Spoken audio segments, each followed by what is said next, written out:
ಹಾವುಗಳು ನೀವು ಇಲಿಗಳು ಮನೆಯೊಳಗೆ ಯಾವ ಯಾಕೆ ಬರುತ್ತೆ ಅಂದರೆ ನಿಮ್ಮ ಮನೆಯೊಳಗೆ ನೀವು ಎಸ್ತೀರ ಅಂತ ಅನ್ನ ಸಾಂಬಾರು ಚಪಾತಿ ಪಲ್ಯ ಬಜ್ಜಿ ಬೋಂಡ ಪಕೋಡನೆಲ್ಲ ಈ ಇಲಿಗಳು ತಿನ್ನಕ್ಕೆ ಬರುತ್ತೆ.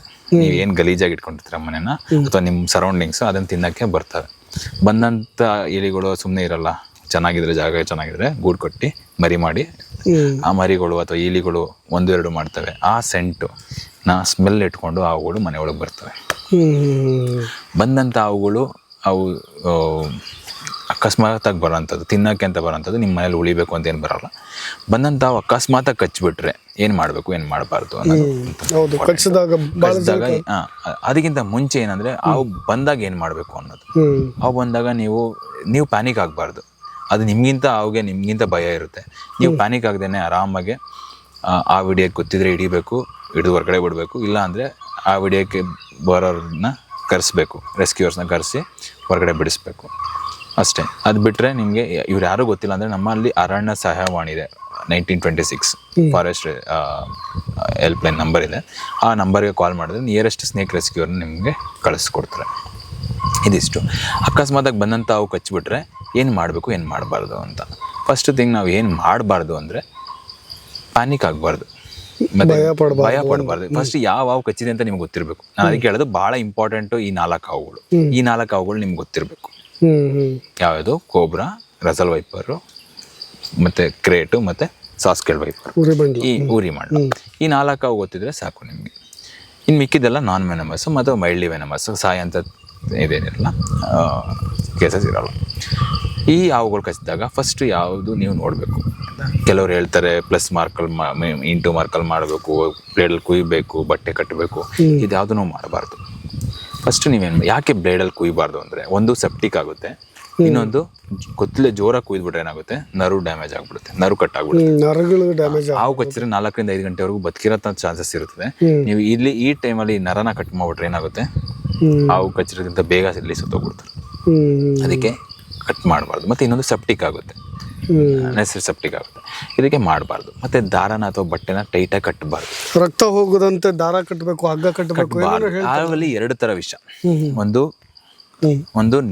ಪ್ರಕೃತಿಯ ಕೊಡುಗೆ, ಆಯುರ್ವೇದ ಗಿಡ ಮೂಲಿಕೆಗಳ ಶಕ್ತಿ, ಅತ್ಯಾಧುನಿಕ ತಂತ್ರಜ್ಞಾನ, ಪಾರಂಪರಿಕ ವೈದ್ಯರು ಹಾಗೂ ವಿಜ್ಞಾನಿಗಳ ಸಂಯೋಜನೆಯಿಂದ ತಯಾರಾದ ಅಮೃತ್-ನೋನಿ ಆರ್ಥೋಪ್ಲಸ್ ಮಂಡಿ ನೋವು, ಸೊಂಟ ನೋವು, ಬೆನ್ನು ನೋವಿಗೆ ಹೆಚ್ಚು ಪರಿಣಾಮಕಾರಿ ದಿವ್ಯೌಷಧವಾಗಿದೆ. ಇಂದು ಲಕ್ಷಾಂತರ ಜನರು ಆರ್ಥೋಪ್ಲಸ್ ಬಳಸಿ ನೋವು ರಹಿತ ಜೀವನವನ್ನ ನಡೆಸುತ್ತಿದ್ದಾರೆ. ನ್ಯೂರೋಟಾಕ್ಸಿಕ್, ಇನ್ನೊಂದು ಇಮೋಟಾಕ್ಸಿಕ್ ಅಂತ ಹೇಳ್ತೀವಿ. ನ್ಯೂರೋಟಾಕ್ಸಿಕ್ ಅಂದ್ರೆ ಕಚ್ಚಿದ ಮೇಲೆ ವಿಷ ನರದಿಂದ ನರಕ್ಕೆ ಹೋಗಿ ಹೋಗಿ ಹೋಗಿ ಹೋಗಿ ಹೋಗಿ ಹೋಗಿ ಬ್ರೈನ್ಗೆ ಹೋಗಿ ಬ್ರೈನ್ ಸೆಲ್ಸ್ ಡೆತ್ ಆಗಿ ಮನುಷ್ಯ ಸತ್ತೋಗ್ತಾನೆ. ಅದು ನ್ಯೂರೋಟಾಕ್ಸಿಕ್ ಅಂತ ಹೇಳ್ತೀವಿ. ಇನ್ನೊಂದು ಇಮೋಟಾಕ್ಸಿಕ್ ಅಂದರೆ ಬ್ಲಡ್ಡಿಂದ ಬ್ಲಡ್ಗೆ ಹೋಗಿ ಹೋಗಿ ಹೋಗಿ ಹೋಗಿ ಕೊಳಿತಾ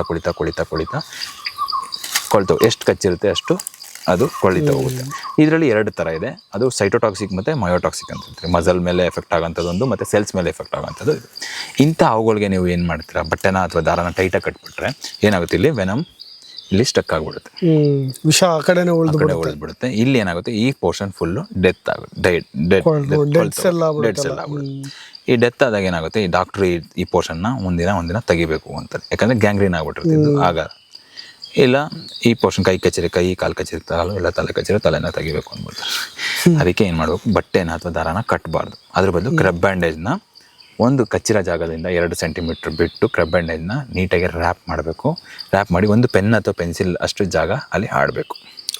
ಒಂದು ಪೆನ್ನಿಂಗ್ ಅಡ್ಡ ಇಟ್ಟು ಅದ್ರ ಮೇಲೆ ನಿಧಾನಕ್ಕೆ ಬ್ಯಾಂಡೇಜ್ ಅಥವಾ ಕಡ್ಡಿನ ಇಟ್ಟು ಅದ್ರ ಮೇಲೆ ಕ್ರಬ್ ಬ್ಯಾಂಡೇಜ್ ಮಾಡಿ ನೀವು ಕೈ ಮುರಿದೋದಾಗ ಯಾವ ಥರ ಹೋಗ್ತೀರಾ ಆ ಥರ ನಿಧಾನಕ್ಕೆ ಹಾಸ್ಪಿಟ್ಲಿಗೆ ಓಡ್ಕೊಂಡು ಹೋಗ್ಬಾರ್ದು. ಯಾವ್ದಾರ ಒಳ್ಳೆ ಆಂಬುಲೆನ್ಸ್ ಅಥವಾ ಯಾವ್ದಾರ ಗಾಡೀಲಿ ಪ್ಯಾನಿಕ್ ಆಗದೇನೆ ನೀವು ಆದಷ್ಟು ಬೇಗ ಪ್ರಾಥಮಿಕ ಆರೋಗ್ಯ ಕೇಂದ್ರಕ್ಕೆ ಹೋದರೆ ಅಲ್ಲಿ ನಮ್ಮಲ್ಲಿ ಎಲ್ಲ ಪ್ರಾಥಮಿಕ ಆರೋಗ್ಯ ಕೇಂದ್ರದಲ್ಲೂ ಆ್ಯಂಟಿವೆನಮ್ಸ್ಗಳು ಸಿಗ್ತದೆ ನೋಡಿ, ಆಯಿತಾ.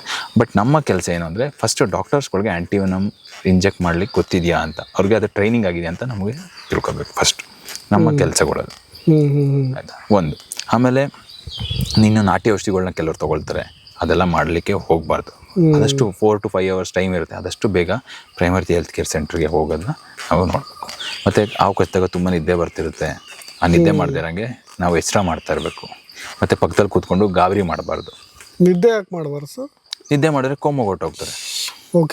ಅದಕ್ಕೆ ನಿದ್ದೆ ಮಾಡಲಿಕ್ಕೆ ಬಿಡಬಾರ್ದು, ಗಾಬರಿ ಮಾಡಿಸ್ಬಾರ್ದು, ಓಡಿಸ್ಬಾರ್ದು. ಹಾವು ಕಚ್ಚಿದೆ ಓಡು ಅಂತ ಓಡಿಸ್ಬಿಟ್ರೆ ಏನಾಗುತ್ತೆ, ಬ್ಲಡ್ ಟೆಂಪ್ರೇಚರ್ ಜಾಸ್ತಿಯಾಗಿ ಬ್ಲಡ್ ಪ್ರೆಷರ್ ಜಾಸ್ತಿಯಾಗಿ ಮನುಷ್ಯ ಬೇಗ ಸತ್ತೋಗ್ತಾನೆ. ಇದಕ್ಕೆ ಇದನ್ನು ಮಾಡಬಾರ್ದು ಅಂತ ಹೇಳ್ತೀವಿ. ಆಮೇಲೆ ಬಾಯಿಯಿಂದ ವಿಷನ ಸಕ್ ಮಾಡಬಾರ್ದು. ಸಕ್ ಮಾಡಬಾರ್ದು, ಯಾಕಂದರೆ ವಿಷನ ನಾವು ಕುಡಿಬೋದು, ಡೈಜೆಸ್ಟ್ ಆಗುತ್ತೆ.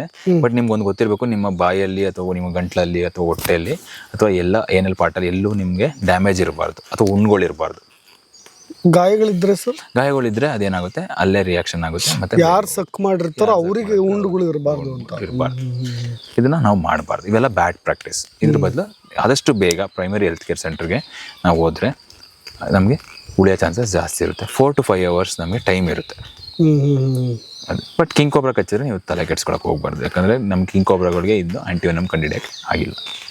ಬಟ್ ಈಸಿ ಪಳಗ್ಸೋದು ಈಸಿ ಅಂತಾನ, ಏನು ತುಂಬ ಜನ ಕಿಂಗ್ ಕೋಬ್ರಾನೇ ಹಿಡಿಯೋರ್ನ ನೋಡ್ತೀವಿ ಜಾಸ್ತಿ. ಕಿಂಗ್ ಕೋಬ್ರಾ ಏನಂದರೆ ಹ್ಯಾಂಡ್ಲಿಂಗ್ ಈಸಿ, ತುಂಬ ದೊಡ್ಡ ಸ್ನೇಕು, ತುಂಬ ಸಾಧು. ಇದು ಸಾಧನ ಬೇರೆ ಹಾವುಗಳಿಗೆ ಕಂಪೇರ್ ಮಾಡಿದ್ರೆ, ಕೊಳಕ್ ಮಂಡಲಗಳು ಅಥವಾ ಕ್ರಿಯೇಟ್ಗೆ ಇದು ಮಾಡಿದ್ರೆ ಇವೆಲ್ಲ ಚಿಕ್ಕದಾಗಿರುತ್ತೆ. ಹಿಡಿಯಕ್ಕೆ ಹೋದಾಗ ಚಾನ್ಸಸ್ ಜಾಸ್ತಿ ಅಪ್ರೋಚ್. ಕಿಂಗ್ ಕೋಬ್ರಾ ಏನಂದ್ರೆ ಎದುರಿಸುತ್ತೆ ಅಷ್ಟೇ, ಗುಡ್ ಎತ್ಕೊಂಬಂದು ಒಂದು 3 ಅಡಿ 4 ಅಡಿ ನಿಲ್ಲುತ್ತೆ. ಬಟ್ ತುಂಬ ಸಾಧು ಆಗಿರುತ್ತೆ. ಅದನ್ನ ಹ್ಯಾಂಡ್ಲಿಂಗ್ ಮಾಡೋಕ್ಕೆ ಈಸಿ ಆಗುತ್ತೆ, ತುಂಬ ದೂರದಲ್ಲೇ ಇರುತ್ತೆ. ಬಾಲ ಸಿಕ್ಕರೆ ಸಾಕು ಹ್ಯಾಂಡ್ಲಿಂಗ್ ಮಾಡ್ಬೋದು, ಅದು ಅಷ್ಟೇ. ಬಟ್ ಇದರಿಂದ ಕಚ್ಚಿರೋಂಥ ರೇಟ್ಗಳು ತುಂಬ ಕಡಿಮೆ ಹಾವುಗಳಿಂದ ಈ ಕಿಂಗ್ ಕೋಬ್ರಾ. ಯಾಕಂದರೆ ಇದು ನಮ್ಮ ಪ್ರದೇಶದಲ್ಲಿ ನಾವು ಮನುಷ್ಯರು ವಾಸ ಮಾಡೋಂಥ ಜಾಗದಲ್ಲಿ ವಾಸ ಮಾಡಲ್ಲ. ಒಂದು ನಿತ್ಯಹರಿದ್ರೋಣ ಕಾಡುಗಳು, ಅರೆ ನಿತ್ಯಹರಿದ್ರೋಣ ಕಾಡುಗಳು, ಬಿದಿರು ಕಾಡುಗಳಲ್ಲಿ ನಮಗೆ ನೋಡ್ಲಿಕ್ಕೆ ಸಿಗ್ತದೆ.